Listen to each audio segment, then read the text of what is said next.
Hello student, electrostatic potential and capacitance के part 3 में आपका स्वागत है। आज हम लोग बात करेंगे इलेक्ट्रिक पोटेंशियल। तो चलिए शुरू करते हैं। पिछले लेक्चर में हमने देखा था कि इलेक्ट्रोस्टैटिक पोटेंशियल एनर्जी क्या होती है। तो हमने जो डेरिवेशन करा था उसके अकॉर्डिंग अगर दो चार्ज सिस्टम हैं, capital Q and charge small Q, और इसके बीच का सेपरेशन आर है, तो पोटेंशियल एनर्जी निकल के आती है U is equal to K capital Q small Q divided by R. ठीक है।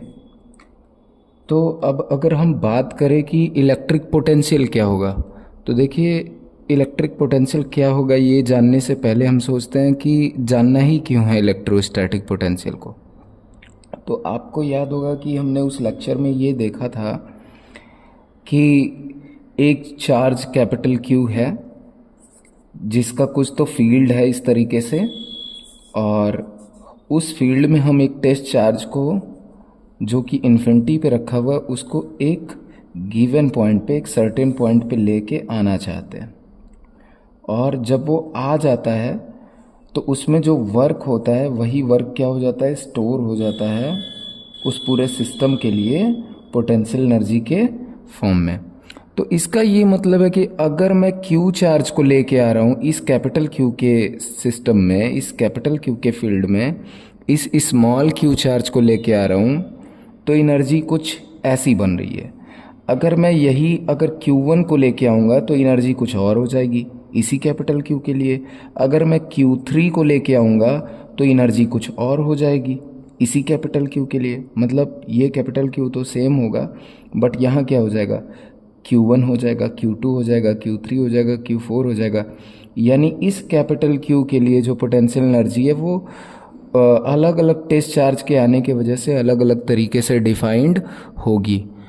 तो ये थोड़ा सा स्टैंडर्ड नहीं लग रहा है, तो इसको स्टैंडर्डाइज्ड करने के लिए कि एक यूनिक हो जाए, उसके लिए हम कुछ ऐसा सोचते हैं कि फिर कुछ ऐसा बनाया जाए जिससे कि ये क्या हो जाए, एक यूनिक हो जाए। तो उसका तरीका ये था कि अगर हम चार्ज को क्या कर देंगे, फिक्स कर दें कि हम 1 कूलम को लेके आएँ। अगर हम क्या करें, अगर 1 कूलम को लेके आएँ यानी यूनिट कर दें इसको, तो वैसे सिचुएशन में इसकी जो पोटेंशियल एनर्जी है वो क्या निकल के आएगी। अगर सपोज दैट कि टेस्ट चार्ज Q को अगर हम क्या ले लें, 1 कूलम ले लें, तो आप बताइए जो पोटेंशियल एनर्जी निकल के आएगी वो क्या आएगी, U equal to K capital Q small q divided by distance का स्क्वायर। तो डिस्टेंस का डिवाइडेड बाई डिस्टेंस होता है ना, डिवाइड बाई डिस्टेंस।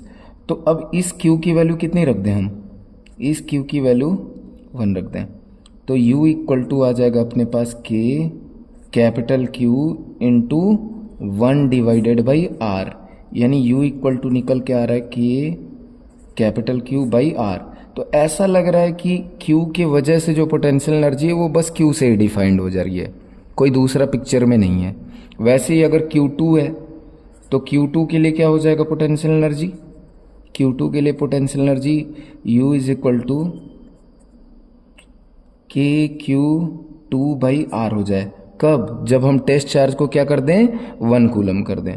अगर वैसे ही हम Q3 की बात करें तो Q3 के लिए क्या निकल के आएगा, U is equal to KQ3 by R हो जाएगा। यानी कि जो भी ये चार्ज रखा हुआ है जिसका इलेक्ट्रिक फील्ड है, जिसके इलेक्ट्रिक फील्ड में हम लोग टेस्ट चार्ज को लेके आ रहे हैं, ये पोटेंशियल एनर्जी सिर्फ उसी के लिए डिफाइन हो जा रही है। कब, जबकि हम क्या कर दें, इस टेस्ट चार्ज को 1 कूलम कर दें। तो इसी टेस्ट चार्ज को 1 कूलम जब कर दिया गया ना, तो इसी पोटेंशियल एनर्जी को पोटेंशियल बोल दिया गया। इसी पोटेंशियल एनर्जी को क्या बोल दिया गया, पोटेंशियल। ठीक है। तो यानी इन बातों से डेफिनेशन क्या निकल के आएगा इलेक्ट्रिक पोटेंशियल की। तो आइए डेफिनेशन पे आते हैं। तो डेफिनेशन जो हमारा निकल के आता है वो ये आता है कि इलेक्ट्रिक पोटेंशियल या electrostatic potential electrostatic potential, electrostatic potential is a potential energy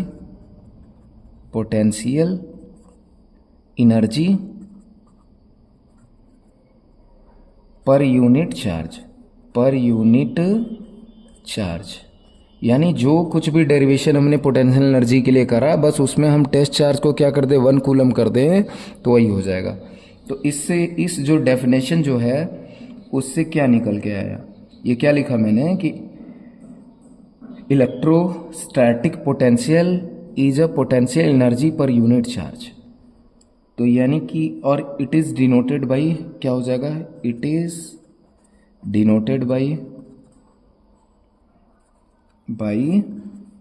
V। It's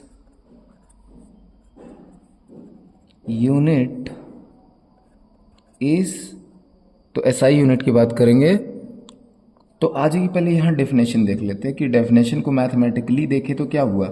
ये थी पोटेंशियल एनर्जी U, ठीक है। अगर हम क्या कर देंगे, U की वैल्यू कितनी निकल के आई थी, Q बाई R निकल के आई थी।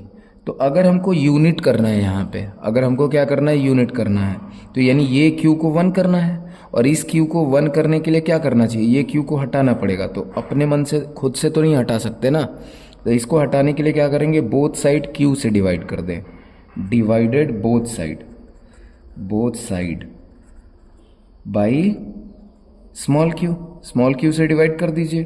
तो यहाँ क्या निकल के आएगा, U बाई Q, और इधर आप Q से डिवाइड करेंगे तो Q से Q कट जाएगा, समझ रहे हैं। तो क्या निकल के आएगा, KQ बाई R, ये निकल के आया। और इसी टर्म को क्या बोलेंगे हम लोग, V बोलेंगे, V equal to KQ by R, ठीक है, समझ में आया। तो यहाँ से एक रिलेशन और निकल के आएगा, यहाँ से एक रिलेशन क्या निकल के आएगा कि देखो KQ बाई R को ही तो V बोल रहे हो आप, KQ बाई R को ही क्या बोल रहे हो, V। तो एक इम्पॉर्टेंट रिलेशन है, इम्पॉर्टेंट है क्या, कि U by Q is equal to V। तो यहाँ से U इक्वल टू क्या निकल के आया, V इंटू Q। अब हम लोग बात कर लेते हैं कि इसका यूनिट क्या होगा। तो देखो यूनिट क्या होगा V का, U का यूनिट क्या होता है, जूल, और Q का यूनिट क्या होता है, कूलम। तो क्या आ जाएगा, जूल पर कूलम। लेकिन एक और भी इसकी यूनिट होती है, क्या उसको बोलते हैं, वोल्ट। क्या बोलते हैं, वोल्ट। आई होप कि आपको इतना समझ में आया होगा। अब नेक्स्ट हम लोग किसी सिस्टम ऑफ चार्ज के वजह से पोटेंशियल कैलकुलेट करना सीखेंगे।